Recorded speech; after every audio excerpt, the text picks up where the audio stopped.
नमस्कार दोस्तों, मैं ये सैंड आर्ट बना रहा हूँ सोनपुर मेला के अंग्रेजी बाज़ार स्थित डीएम आवास सारण के प्रांगण में। तो अभी आप देख रहे हैं सैंड आर्ट को लगभग मैं कंप्लीट करने वाला ही हूँ, तो आप लोग आगे देखते रहिए। तो चलिए हम सोनपुर मेला के बारे में कुछ बात करते हैं। बिहार के गौरवशाली सांस्कृतिक परंपरा के प्रतीक विश्व प्रसिद्ध सोनपुर मेले की शुरुआत हो चुकी है।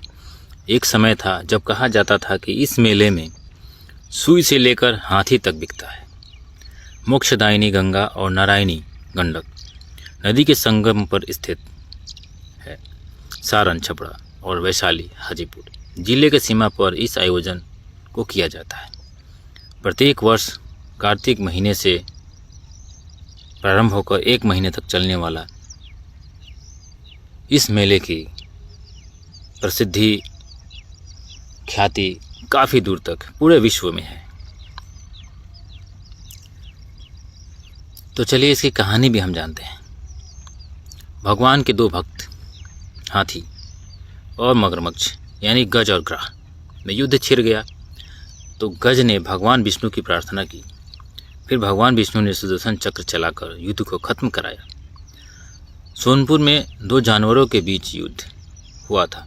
इस कारण यहाँ पशु की खरीदारी को शुभ माना जाता है।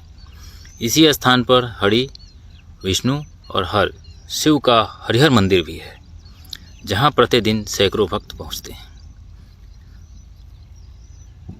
सोनपुर में विश्व प्रसिद्ध पशु मेला लगता है। यह मेला सिर्फ बिहार का सबसे बड़ा मेला ही नहीं, बल्कि एशिया का सबसे बड़ा पशु मेला माना जाता है। अब इसकी शुरुआत हो चुकी है, जो 1 महीने तक चलेगा।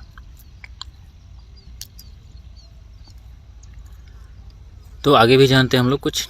प्राचीन काल से लगने वाला इस मेले का स्वरूप कालांतर में भले ही कुछ बदला हो, लेकिन इसकी महत्ता आज भी वही है। यही कारण है कि प्रत्येक वर्ष लाखों देशी और विदेशी सैलानी यहाँ पहुँचते हैं। हरिहर क्षेत्र मेला और छतर मेला के नाम से भी जाने जाने वाला सोनपुर मेले की शुरुआत कब से हुई, इसकी कोई निश्चित जानकारी तो उपलब्ध नहीं हो पाई है, परंतु यह वैदिक काल से माना जाता है। महापंडित राहुल संस्कृत्यान ने इसे शुंग काल का माना है। शुंग कालीन कई पत्थर और अन्य अवशेष सोनपुर के कई मठ मंदिरों में उपलब्ध रहे हैं। पौराणिक मान्यताओं के अनुसार यह स्थल गजेंद्र मोक्ष स्थल के रूप में भी चर्चित है। मान्यता है कि भगवान के 2 भक्त गज और ग्राह के रूप में धरती पर उत्पन्न हुए। कुनहरा घाट पर जब गज पानी पीने आया तो उसे ग्राह ने मुंह में जकड़ लिया और दोनों में युद्ध प्रारंभ हुआ। कई दिनों तक युद्ध चलता रहा। इस बीच गज जब कमजोर पड़ने लगा तो उसने भगवान विष्णु की प्रार्थना की। भगवान विष्णु ने कार्तिक पूर्णिमा का दिन सुदर्शन चक्र चलाकर दोनों के युद्ध को समाप्त कराया। यहाँ 2 जानवरों का युद्ध हुआ था। इस कारण यह पशु की खरीदारी को शुभ माना जा रहा है। इसी स्थान पर हरि, विष्णु और हर शिव का हरिहर मंदिर है। तो चलिए कुछ और बातें हम लोग जानते हैं। कुछ लोगों का कहना है कि इस मंदिर का निर्माण स्वयं भगवान राम ने सीता संवर में जाते समय किया था। हरियानाथ मंदिर समिति के सदस्य और सेवानिवृत्त शिक्षक चंद्रभूषण तिवारी बताते हैं कि प्राचीन काल में हिंदू धर्म के 2 संप्रदायों शैव और वैष्णवों में विवाद हुआ करता था, जिससे समाज में संघर्ष और तनाव की स्थिति बनी रहती थी। तब उस समय के प्रबुद्ध जनों के प्रयास से इस स्थल पर एक सम्मेलन आयोजित कर दोनों संप्रदायों में समझौता कराया गया, जिसके परिणाम स्वरूप हरि, विष्णु और हर शंकर की संयुक्त रूप से स्थापना कराई गई, जिसे हरिहर क्षेत्र कहा गया। इतिहास की पुस्तकों में भी यह प्रमाण मिलता है कि मुगल सम्राट अकबर के प्रधान सेनापति महाराजा मान सिंह ने सोनपुर मेला में आकर शाही सेना के लिए हाथी और अस्त्र शस्त्र की खरीदारी की थी। कहा जाता है कि पहले ये मेला हाजीपुर में लगता था। सिर्फ हरिहर नाथ की पूजा सोनपुर में होती थी।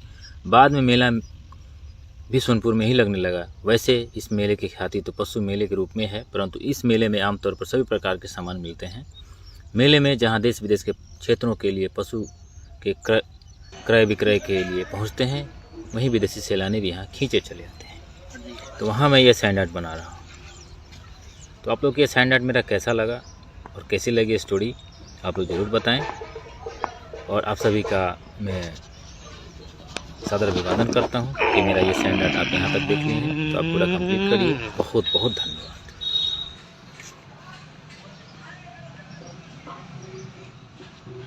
क्या